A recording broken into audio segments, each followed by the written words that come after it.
The bus rumbled down the highway, the hum of the engine and the murmur of conversations creating a soothing background noise. I settled into my seat, gazing out the window as the scenery blurred by. It was going to be a long ride, but I was looking forward to reaching my destination. As the bus approached a particularly sharp curve, I felt a sudden jolt. The bus swerved violently, throwing passengers off balance. I grabbed onto the seat in front of me, my heart racing as the bus careened out of control. The driver struggled to regain control, but it was too late. The bus crashed through the guardrail, sending debris flying everywhere. I was thrown from my seat, my world spinning wildly as the bus tumbled down the embankment. When the bus finally came to a stop, I was disoriented and battered. I assessed my injuries, wincing in pain as I moved. The other passengers were stirring, some crying out in pain or fear. That's when I saw her, a woman with piercing eyes, her face twisted into a malevolent grin. She was standing over me, her presence seeming to fill the cramped space. "You should have stayed out of my way," she hissed, her voice like a snake slithering through grass. I tried to scramble away, but my injuries made me slow. The woman reached out, her bony fingers closing around my wrist like a vice. As she dragged me from the wreckage, I realized that this wasn't an accident. She was a witch, and I was her target. The witch dragged me through the woods, the trees looming above us like skeletal fingers. I tried to struggle, but she was too strong. She began to chant, her voice rising and falling in a hypnotic rhythm. I felt my consciousness slipping away, my body growing heavy, but I refused to give up. I focused on my anger, my determination to survive. The witch's grip faltered, and I managed to break free. I stumbled through the woods, the witch's cackles echoing behind me. I didn't dare look back, fearing what I might see. Finally, I stumbled into a clearing and saw a figure standing in the distance.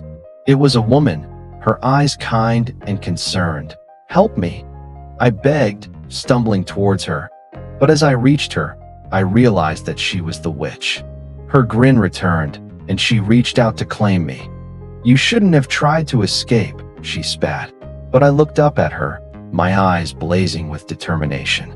"You'll never kill me," I said, my voice firm. The witch's grin faltered, and for a moment, I saw something else, a glimmer of fear. "You don't understand," she whispered. "I've been cursed. I have to kill to survive."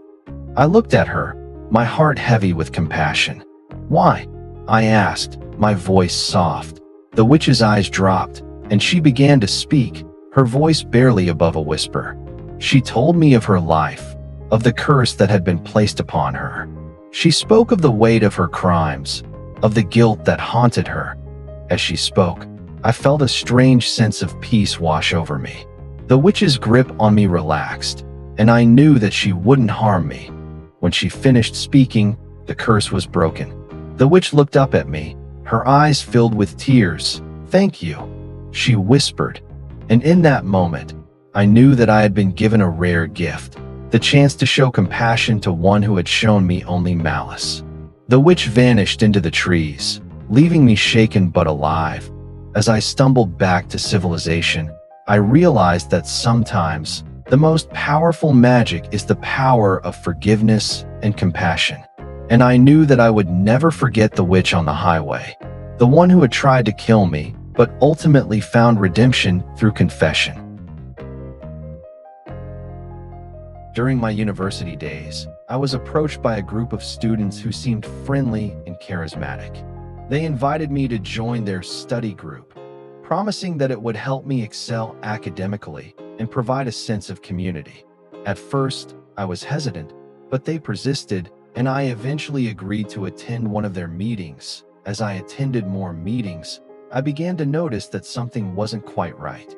The group's discussions seemed to revolve around mysterious rituals and obscure symbolism.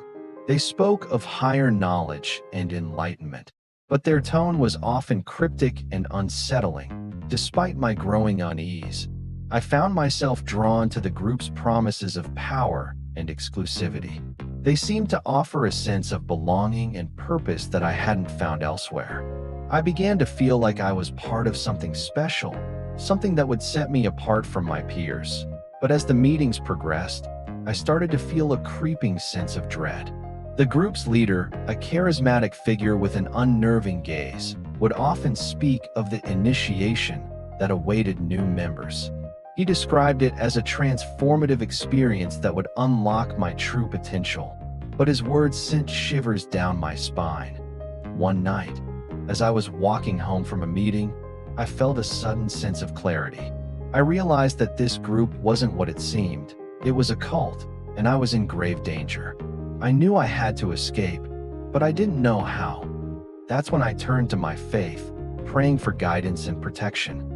I felt a sense of peace wash over me, and suddenly, I knew what I had to do.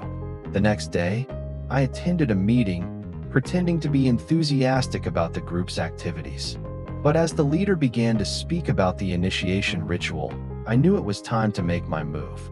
I excused myself, citing a family emergency, and never looked back. Looking back, I realized that God was working in my life, protecting me from harm and guiding me towards a path of safety and purpose. I'm grateful for the experience, difficult as it was, and I know that it taught me valuable lessons about discernment and faith. In the end, I emerged stronger and wiser, with a deeper understanding of the importance of staying true to my values and principles.